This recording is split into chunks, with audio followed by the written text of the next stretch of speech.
Hello ladies and gentlemen, this is Sunny of Sunrise 75 channel, the home of educational and positive videos.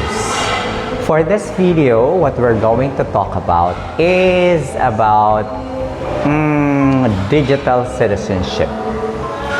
Well, do you feel safe if you are online?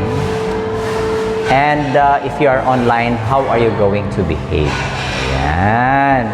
Ano yung mga pwede nating tandaan na mga mahalagang tips in relation to how we're going to behave online. So, we're going to talk about digital citizenship.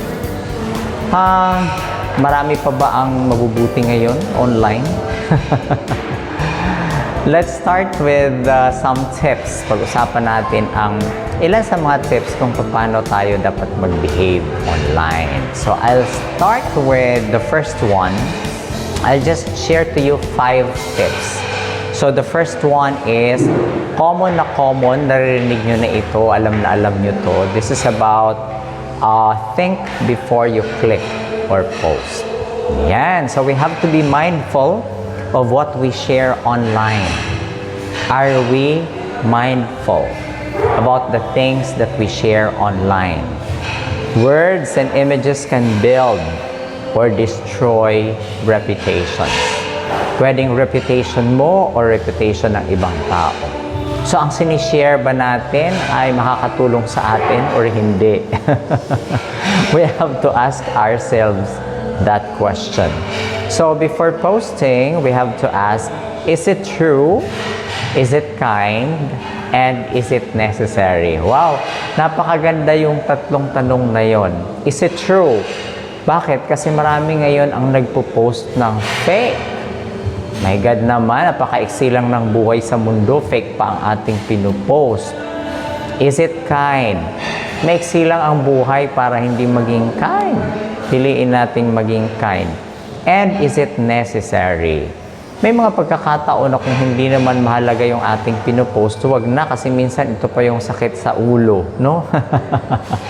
And with this first part or with this first tip, it is reminding us to become responsible with what we share.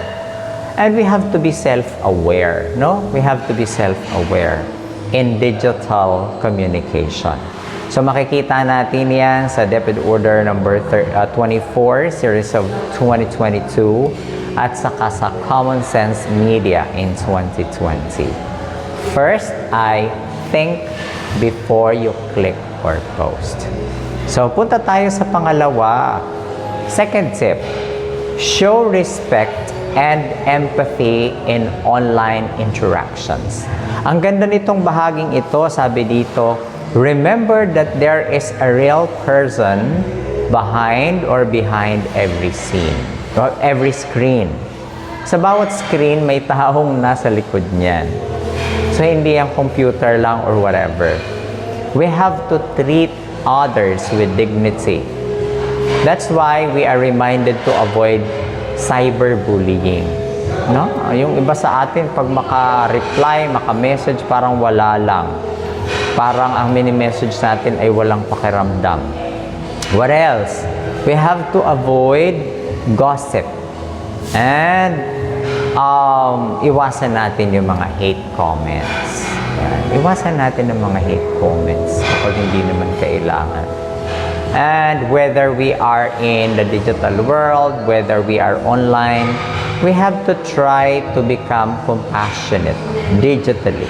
Yan. Digital compassion. Wow, that's beautiful.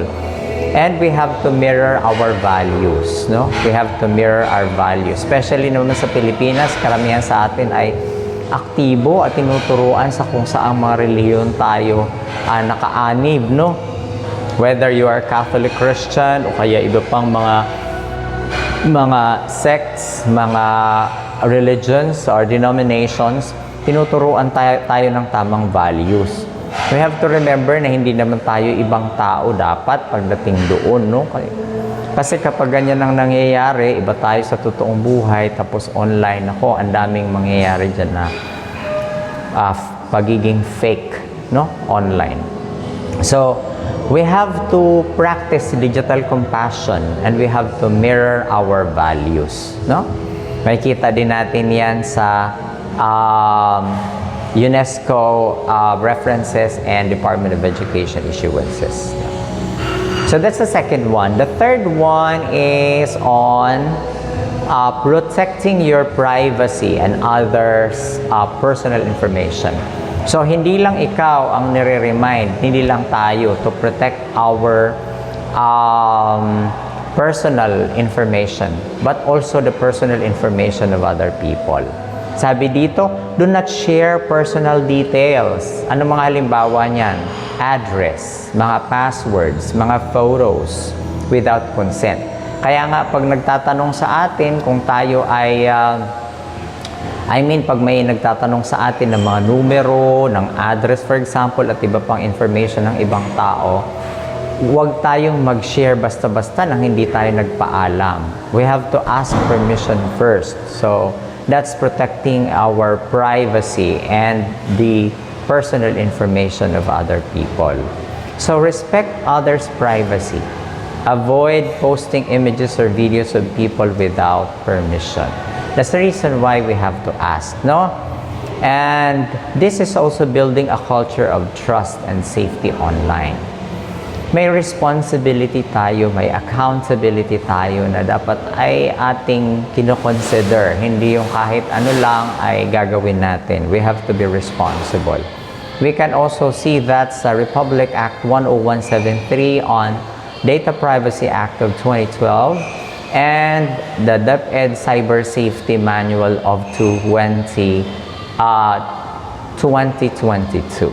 Yan. So, protecting your privacy and other personal information ng ibang tao. That's number 3. I'll go now to number 4. Verify before you share information.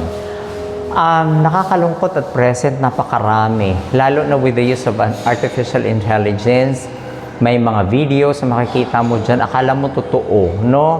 At hindi mo na alam kung alin ang totoo at hindi. Tayo namang mga tao, we have to be responsible and accountable sa ating mga behavior online. We have to avoid spreading fake news or misleading posts. Sino ba naman ang matutuwa sa puro fake? Ayaw mo nga ng fake na kaibigan, fake na makikita mo online, kaya mo nga bine-verify kung totoo ito o hindi.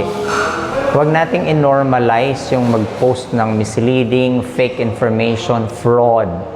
Hindi tama na impormasyon. No? Maiksi lang ang buhay para lagi tayong magsinungaling. Nako. Use credible sources and report false information when seen. Siguro isang bagay lang that I'd like to encourage also is kapag nakakita tayo ng mga sa tingin natin at pag tinignan mo naman ay fake, i-report natin, di ba? Meron naman dyan ng ellipsis, yung tatlong dot. Yan. Click natin at i-report natin para kahit papano sa ganyang pamamaraan ay makabawas tayo ng mga taong nagpo-post ng fake online. Yan. Ang reference natin dyan ay Media Information Literacy Curriculum Guide ng DepEd ng 2020 at ng UNESCO 2019. And the last one is to be positive influencer online. Maraming nagpo-post dyan kung ano-ano lang maipost para lang magkaroon ng views, para kumita, lalo na sa maraming mga social media platforms. Huwag namang ganun. We have to be responsible. Okay yan kung kumikita kayo or whatever, but we have to be responsible. Natutuwa ba marami tayong taong naluloko? Tapos, aside from that, yung mga pinopost natin ay kung ano-ano na lang. Wala man lang social relevance. Wala man lang magandang naidudulot sa lipunan. Dagdag pa tayo sa sa kaguluhan sa lipunan. Huwag naman. We have to be responsible with what we post. We have to use our voice to inspire, to encourage, and to promote peace. Yan. So, tayo ba'y ganon? When we post something, we inspire people, we encourage, and we promote peace. Baka naman chaos ang ating pinopost. Baka naman na mawawala ng pag-asa yung mga nakakapanood ng ating video at hindi tayo nakaka-inspire. Hindi natin sinasabing huwag tayong mag-post realistically ng totoong nangyayari. But what we are saying is we have to be conscious, we have to be aware, we have to be responsible and accountable with what we do online. And join campaigns or groups that spread kindness, inclusion, and truth. Hindi yung away o kaya hindi mabuting ginagawa tapos pagkakahiwa-hiwalay at kasinungalingan. We have to promote peace, inclusion, kindness, and truth. This reflects our social responsibility bilang isang Kristiyano, no? Of being a light to others, no? Yan naman ay binanggit dati ni Pope Francis sa kanyang message for the 48th World Communications Day in 2014. At dito sa another reference, Common Sense Education 2020. So once again, let's go back to this one to become digital citizens na may magandang sinishare online. We have to remember the 5 basic tips. Marami pa ito pero 5 lang ang aking gustong banggitin. At this time, we have to think before we click or post. That's number 1. Number 2, to show respect and empathy in online interactions. Kasi tao yung ating mga kausap. Well, maaring may machines dyan, pero generally, alam naman natin kung tao yung ating kausap. Number 3 is to protect your privacy and others' personal information. So, hindi lang sa'yo, kung hindi yung iba din, protektahan natin ang kanilang information. And then to verify before you share information. We have to check, totoo ba to? Or hindi ito fake, hindi ito false? And we have to encourage other people, especially the influencers, to become positive influencers online. Tayo ay magkakapatid, no? Sa Panginoon, sa ating paniniwala, o kaya bilang mamamayang Pilipino. O kung hindi naman, dahil galing tayo sa iba't ibang lahi, iba't ibang bahagi ng mundo, we just live in one world. We have to be understanding, to be loving each other, so that we can be instrument of peace, of unity, and progress.